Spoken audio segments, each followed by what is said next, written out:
Okay, we're getting to day 4 and it's getting interesting. So I decided to sketch some yummy dessert. Well, it doesn't look like a dessert, but it's colorful and it is dessert.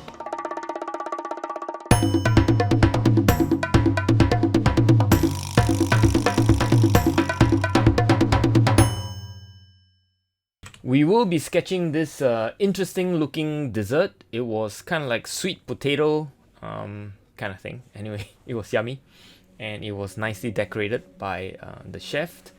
I thought it was interesting.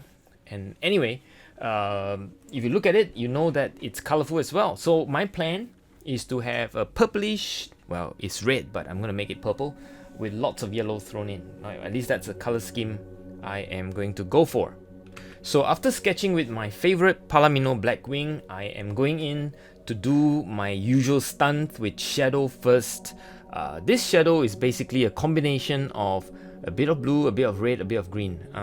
Sort of, come out with this bluish gray if you like. And I'm looking at the photograph and I'm just putting down, layer down what I think the shadowed area will be. Very important is to leave the highlights, plenty of highlights as you can see. Some of them are almost paper white. Some are just paper white with a tinge of yellow or brown highlight if you like. At this point I'm softening some of the edges with my Steve brush. Very important to make sure that you have the edge correctly rendered, including the soft part. And then I'm going in with the first layer of colors and it's red. Again, very clearly leaving white behind where I think the whites are, or the highlights, so that I don't have to lift or do too much work by putting white or things like that. Next up, I'm going a bit darker with a dash of phthalo green thrown into the red, and I'm going in to put in the next layer of dark.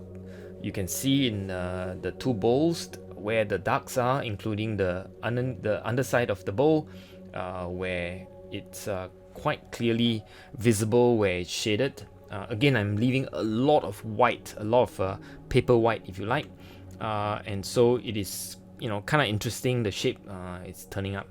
I'm going even darker at this point, throwing in the darks so that there is a three-dimensional form.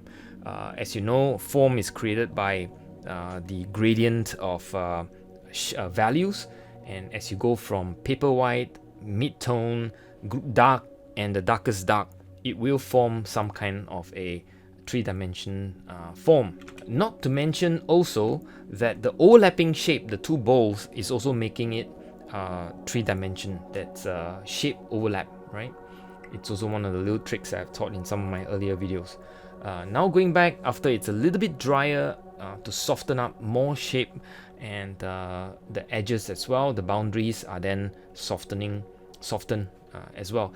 I'm throwing in now very warm colors, yellow and queen burnt orange as well as queen gold, a mixture of those, and I'm putting in where I think the warm needs to be, because it was a bit too cold for my liking. Again, the table, I didn't paint the whole thing with an oblique line, a lot more energetic. So I'm ready to put in my seal, and you can see that, oops, it's there are some mistake there. The name is smudge. It's okay, it's just a postcard.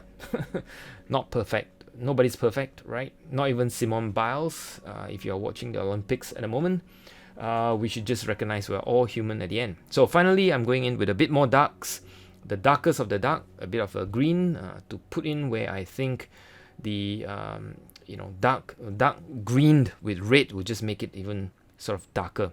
But anyway, the color is phthalo, which is a staining color, and that is one of the darkest color you can make.